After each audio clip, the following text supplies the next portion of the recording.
first guest tonight was born in the suburban town of Teddington in the London borough of Richmond upon Thames between Hamptonwick and Twickenham. None of this is relevant to anything, but it's fun to say. Her new movie with Benedict Cumberbatch, whose name is also fun to say, is called The Imitation Game. It opens on November 28th. Please welcome Keira Knightley.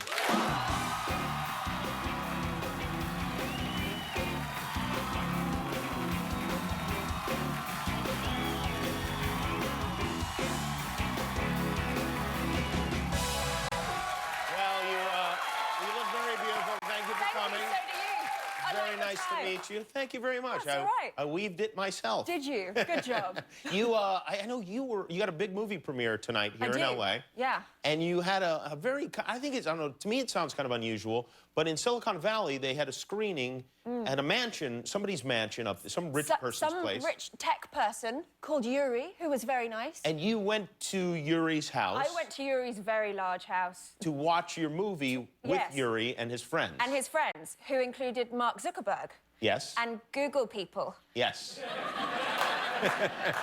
Called Sergey, who was also very nice. Yes, yes. These are all very, very wealthy people. I'm surprised they let you leave the mansion. I would have sealed the mansion up, and that would have been the end of it. I was surprised they let me into the mansion. But, yeah, they were very nice. They had a lot of hoodies.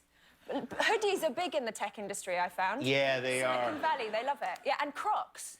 Really? No. Real Crocs? Sergey, who I assume is a very rich man, was definitely wearing Crocs.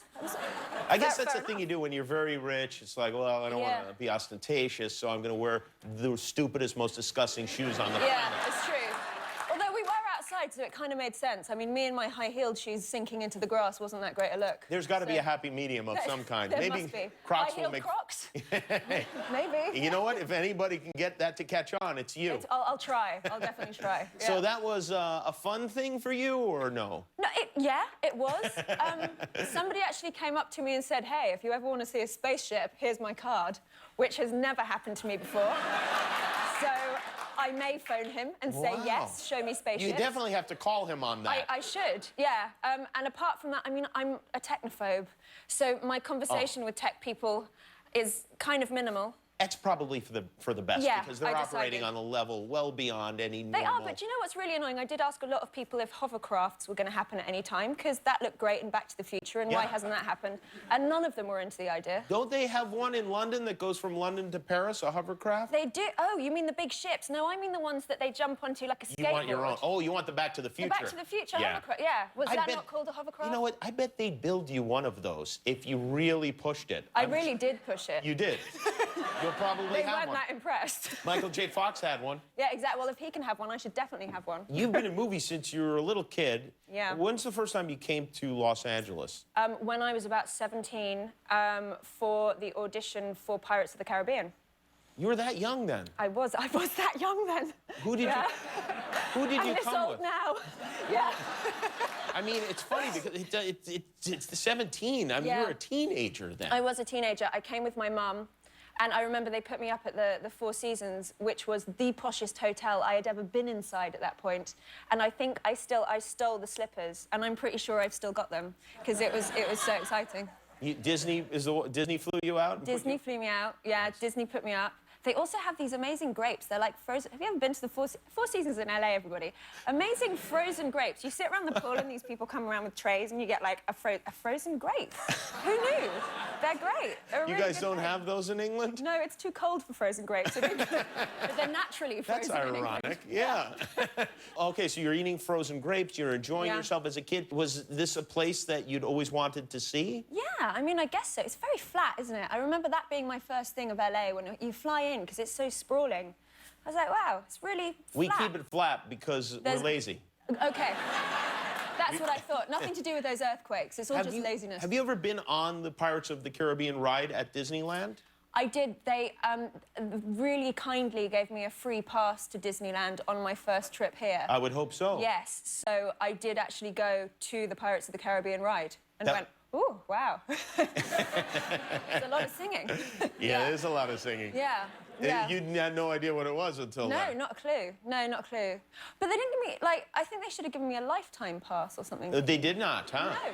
Can I tell you something? I work for Disney. Disney owns ABC, and right. not only don't I have a lifetime pass or any kind of, even a short-term pass to Right. Disneyland. Yeah. That's true.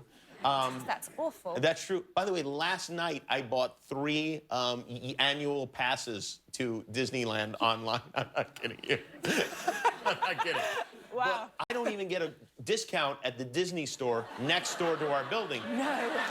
They go so far as to, I've worked here for almost 12 years. On my ID card, it says, discount code, none. It's almost aggressive. That is quite aggressive. I think they hate you. They don't want me to have their stuff. They really don't like you. You So and I'm Mickey saying- Mouse ears is clearly not a good look. You know, yeah, they don't want me representing the company in any way, even privately at my home. Your husband, I know, is in a band, a popular electronic dance, Yes. electronic music. Yes, Is dance? yes. Would it be right to call it dance music or no? It's like wonky kind of pop, electro, rock, punk. Bit of everything. I don't know. I'm not really sure about music. Yeah, they bounce up and down a lot and people dance. What does that Claxons make is the it? name of the band. Yes, Claxons is the name of the band. Very good band. Check it out. Do you go on tour with this band? I do occasionally. Yeah. And do you enjoy that? I do. I mean, 3 days is about my limit on a tour bus. I see. Oh, you're on the bus. Oh, yeah, no, I'm on the bus. It gets really smelly after 3 days. It's like, you know, there's 4 of them in the band, and then there's like 4 crew, 8 men in a bus together without a shower. It doesn't smell good. And you're there on the bus. Yeah, I'm on the bus. I mean, the bus is nice. It's like you get a bunk. The first time I went on, I got so confused by the bunk because I woke up in the middle of the night. We had been drinking quite a lot. I woke up in the middle of the night, and it's totally pitch black, and I thought I died. It was just like I was in a coffin and I had no idea what was going on. And I sort of remember crawling out, and my husband, you know, we were very newly together. We were in the same bunk. We don't do the same bunk anymore. Oh. It's far too squished. It's too squished. You can't do it. But I remember thinking, oh my God, there's a body in here with me. And I had no idea what was going on. Yeah. I'm used to the bunk now. No it's fine. frozen grapes on the bus, I'm No guessing. Also, frozen yeah. grapes. Well, you got to get to, demand those, and maybe you'll spend more time I will. on the bus. I'll try that. When we come back, we're talking about your movie, which I saw today. I thought it was really great. The movie is called The Imitation Game. Keira Knightley is here. We'll be right back.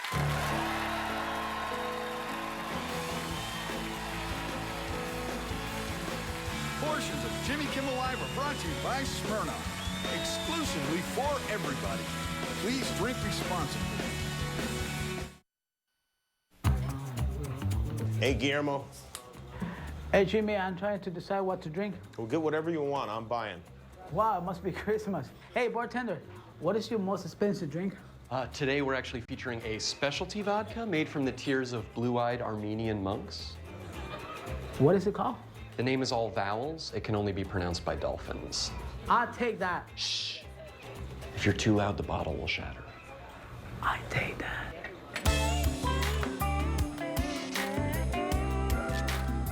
What is that? Sea salt from the tank of a killer whale. That gotta be cilantro. It's ancient cilantro. And that'll be $600. And for you, sir. I'll have a Smirnoff. Excellent choice. Come on, Jimmy, treat yourself. Get the dolphin stuff. Guillermo, you silly man. I am treating myself. The Smirnoff brand has been around for 150 years. They didn't win the highest awards in all of vodkadom for serving people dolphin monk tears. They didn't? No, they didn't. Smirnoff doesn't have to be snobby. It's an excellent vodka for everyone. And your friends won't hate you for ordering Smirnoff when they offer to buy. I'd like to send this back. Good man. You want a Smirnoff instead? Jess, I'll take the $600 worth of a Smirnoff. For everyone. Yay! Thanks, Jimmy. You're welcome. Every drop I spill comes out of my tips, so. Smirnoff, exclusively for everybody. We'll be right back with Nate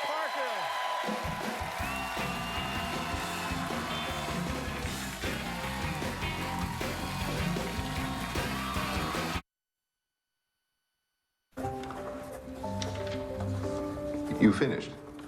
Yes.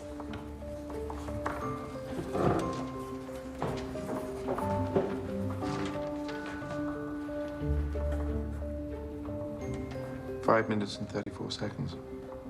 You said to do it in under 6. Congratulations. My warmest welcome to His Majesty's service. If you speak a word of what I'm about to show you, you will be executed for high treason. You will lie to your friends, your family, and everyone you meet about what it is you really do. And what is it that we're really doing? We're going to break an unbreakable Nazi code and win the war. Oh. That's Keira Knightley and Benedict Cumberbatch in The Imitation Game, which I enjoyed. I thought that was a very good movie. Thank you. And a true story. It is, yeah. It's based on a true story of Alan Turing and all the people in Bletchley Park in England who helped to break the Enigma code in the Second World War, which basically led to the Allies beating the Nazis. It So is interesting that it's an amazing story. ultimately a group of nerds in a room Yeah. stopped the Nazis. Stop the war, yeah. And this is probably, this makes sense as to why you screened it up in Silicon Valley. For a load of nerds in a room. It made them feel like Yeah. war heroes, Well, I guess, in a way. I mean, Alan Turing, who this film is about, he is one of their great heroes. So he's also like the grandfather of computers, because he sort of invented one. So yeah, His a very computer amazing... was a room-sized It was series room-sized of and mechanical contraptions. Yeah, I don't understand how it worked. I don't understand how it worked either. Well, No. not that I would understand any more quickly than you would, but even looking at the movie and it being laid out, I still had no idea. Yes, I really tried to read about mathematics and try and understand all that, and I absolutely couldn't. So I don't blame it's a you. good thing that I'm an actress and not a mathematician. Well, the movie does not require any knowledge of math, and No. and it's I don't know. It seems like a very dry subject, but it's not. yeah, it's very it's good. a very exciting subject. This is a photograph from the screening in London. Can you explain why it is that Yeah. every person there is under an umbrella except for you? Yeah, no, I thought that at the time. Nobody wanted to give me an umbrella. I got there first, and it was beautiful blue skies, and then as soon as I stepped out of the car, it rained. It was the heaviest rain I think I've ever experienced.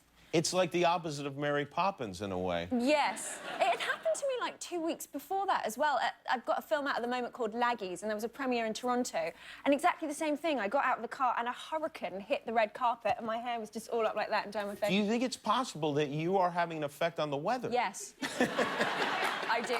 This is unbelievable. I know. The problem is I've got another premiere tonight, and I'm a bit frightened. Yeah, well, if it happens a third time, forget about it. I know. I'm just giving up. We're going to put you in some kind of solitary confinement. Yeah, or thanks. we'll send you out to a farm. We could use some help here in Okay, California. perfect. Yeah, you're having a drought at the moment, aren't We you? are So, having yeah, a drought, I'll yes. give you- Well, I'll it's give you some very help. good to meet you. Thank you so much for coming. Thank you. Keira Knightley, the movie is called The Imitation Game. Go see it. It opens the theaters November 28th. We'll be right back.